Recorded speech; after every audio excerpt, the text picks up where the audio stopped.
आइए मिलकर सुनते हैं तिल चौथ की कहानी। एक समय की बात है, एक शहर में एक देवरानी जेठानी रहा करती थी। देवरानी गरीब थी और जेठानी अमीर थी। देवरानी गणेश जी की भक्त थी। देवरानी का पति जंगल से लकड़ी काटकर बेचता था और अक्सर बीमार रहा करता था।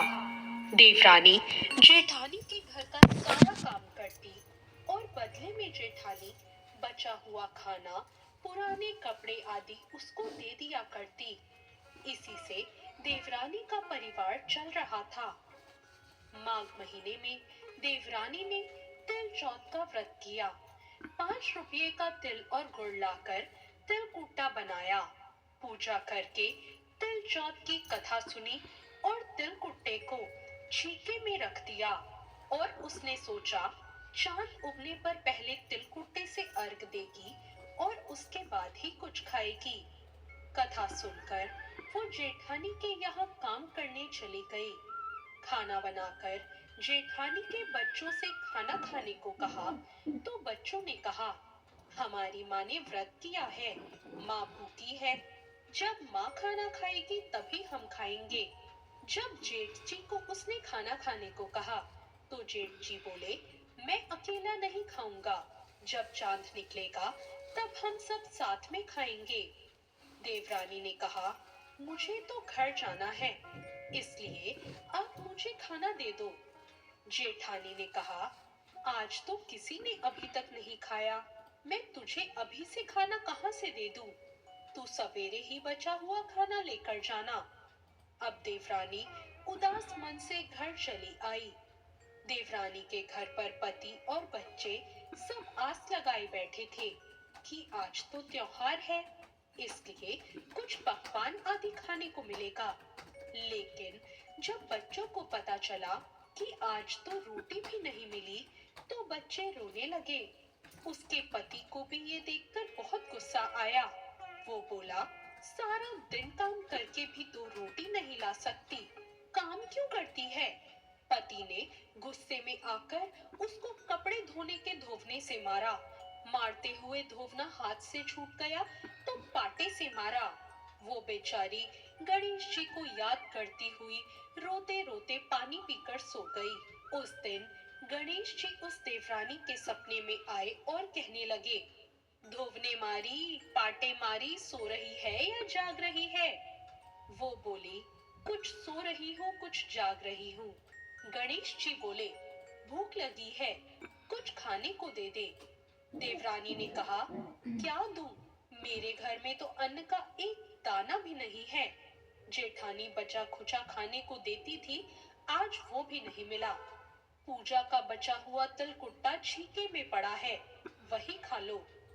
गणेश जी ने वही तिलकुट्टा खाया और उसके बाद कहने लगे, धोवने मारी, पाटे मारी, निमटाई लगी है, कहाँ निमटूं? वो बोली, ये घर पड़ा है, जहाँ इच्छा हो वहाँ निमट लो। फिर गणेश जी बोले, अब पोछूं कहाँ? देवरानी को बहुत गुस्सा आया कि कब से तंग कर रहे हो। बोली, ऐसा करो, मेरे सिर पर पोछो। और कहाँ पोछोगे? अब सुबह जब देवरानी उठी तो ये देखकर हैरान रह गई कि पूरा घर हीरे मोती से जगमगा रहा था। सिर पर जहाँ विधायक जी ने पोछनी करी थी, वहाँ हीरे के टीके और बिंदी जगमगा रही थी। उस दिन देवरानी जेठानी के यहाँ काम करने नहीं गई। अब उसकी जेठानी ने कुछ देर तो उसकी राह देखी, फिर अपने बच्चों को देवरानी को बुलाने भेज दिया।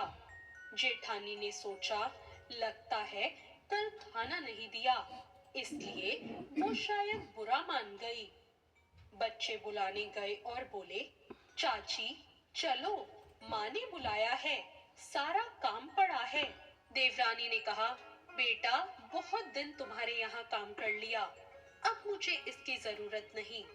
बच्चों ने घर जाकर माँ को बताया, मामा, चाची का पूरा घर तो हीरे मोतियों से जगमगा रहा है। जेठानी दौड़ती हुई देवरानी के पास आई और बोली, अरे ये सब कैसे हुआ? देवरानी ने उसके साथ जो भी हुआ वो सब कह सुनाया। अब घर लौटकर जेठानी ने सोचा और अपने पति को कहा, आप मुझे भी धोवने और पाटे से मारो। उसका पति बोला, अरे भली मानस, मैंने तो कभी तुम पर हाथ भी नहीं उठाया। मैं तुम्हें धोवने और पाटे से कैसे मार सकता हूँ। अब वो नहीं मानी और जिद करने लगी। मजबूरन उसके पति को उसे मारना ही पड़ा। मार खाने के बाद उसने ढेर सारा घी डालकर चूरमा बनाया और छीके में रख दिया और सो गई। रात को चौथ विनायक जी उसके सपने में आए और बोले, भूख लगी है, क्या खाऊं? जेठानी ने कहा, हे गणेश जी महाराज, मेरी देवरानी के यहाँ तो आपने सूखा चुटकी भर तिलकुट्टा खाया था। मैंने तो झड़ते घी का चूरमा बनाकर आपके लिए छीके में रखा है। फल और मेवे भी रखे हैं, जो चाहे खा लो। गणेश जी बोले, अच्छा, अब निपटू कहाँ? जेठानी बोली, उसके यहाँ तो टूटी फूटी झोपड़ी थी, मेरे यहाँ तो महल है, जहाँ चाहे निपट लो। फिर गणेश जी ने बोला, अब पोछू कहाँ? जेठानी बोली, मेरे ललाट पर बड़ी सी बिंदी लगाकर पोंछ लो। धन की भूखी जेठानी सुबह बहुत जल्दी उठ गई और सोच रही थी कि अब तक उसका घर हीरे जवाहरात से भर चुका होगा। पर उसने देखा पूरे घर में गंदगी फैली हुई थी। बहुत तेज बदबू आ रही थी। उसके सिर पर भी बहुत सी गंदगी लगी हुई थी। उसने कहा, हे गणेश जी महाराज, ये आपने क्या किया?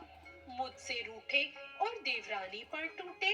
अब जेठानी ने घर की सफाई करने की बहुत कोशिश करी, लेकिन जैसे जैसे वो साफ करती, गंदगी और ज्यादा फैलती गई। जब जेठानी के पति को ये सब मालूम चला, तो उसे और भी गुस्सा आया।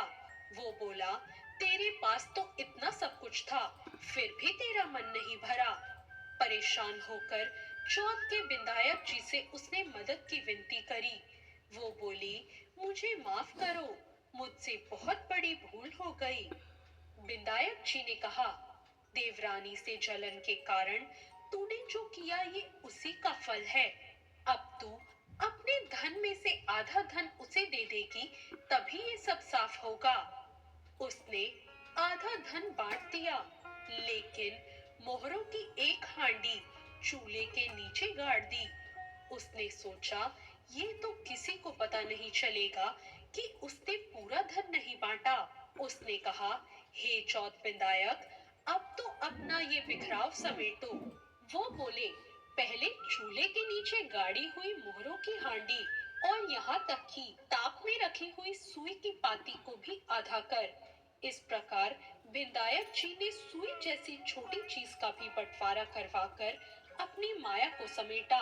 हे गणेश जी महाराज, जैसी आपने देवरानी पर कृपा करी, वैसी सब पर करना। कहानी कहने वाले, सुनने